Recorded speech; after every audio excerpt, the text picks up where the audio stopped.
Halo Loitse, mga kababayan, ang buhay sa Alemanya. Tara, for today's vlog, sama-sama na kami, pamilya, papuntang Alemanya. Pero bago po ang lahat, shoutout po muna sa napakasarap na mga bake ni Amelia's Bread and Pastries at kay Marcel Denya ng Pildera. At syempre, hindi mawawala ang pagkain Pinoy, kaya namili na kami na ayon sa aming mga listahan.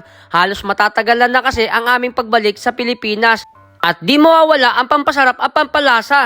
Salamat at makukuha na namin ang aming mga anak under family reunion visa. Ito po ang mga listahan nila. Swabe lang din ang pagkakasalangsang ni Utol sa aming mga bagahe. Kaya sa aming magiging bayahe, si Red ang nagsabi, Jabi muna bago bumiyahe. Dahil nga walang Jollibee sa Germany. At sa haba ng pila, sumisipat na ako ng mga kakilala sa Pildera at buti may isa akong nakita. Agad kaming pinauna. Salamat sa kanya. Ayaw niya nang magpakilala. At sa kanilang mga pagkaway, sila ay mawawalay dahil sa unang paghiwalay, sa ilang taon din sila ay gumabay. Salamat sa mga pag-alalay.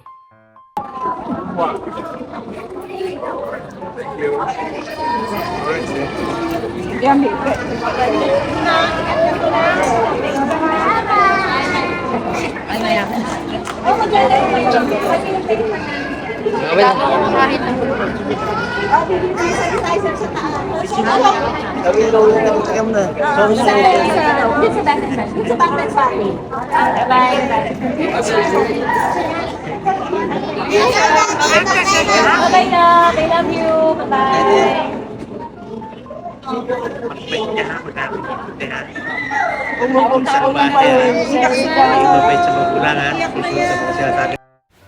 Konting paghihintay sa Europa sana ibigay. Alawas daw ni Uno sa kanila ibibigay.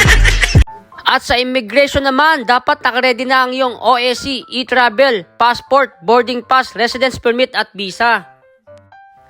At sa ilang taong ding nagtiis, ngayon ay sabay-sabay na kaming aalis. Dahil first time nilang umalis, salamat sa Panginoon, hindi niya kami natiis. At sa mga senior at may mga dala mga bata, meron pala silang special assistance, kaya nauna na rin kami sa pila sa boarding. Yung panganay kong si Uno, miss na agad ang kanyang lolo at lola.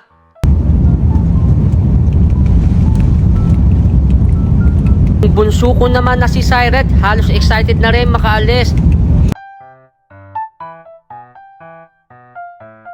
Sabi namin bago matulog, kumain muna kasi darating naman yung mga pagkain. Gutom na sila. Hayan, nakahain na.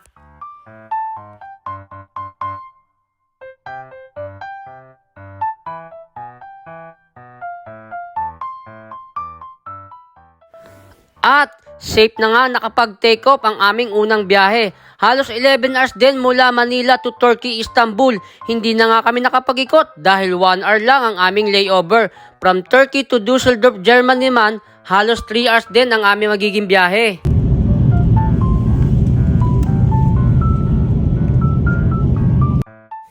Thank you Lord at safe ang aming pangalawang flight. At dito naman sa Germany Immigration, hinahanap sa amin ang passport, visa at resident card.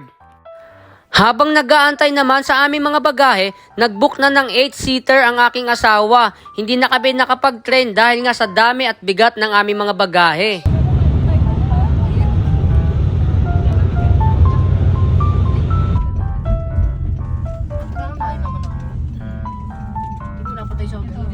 Salamat! Nakarating na nga kami. Excited na sila. Kita mo yung mga tao. Walang tao dito. Ang lamig, lolo. Lamig ba? Malamig?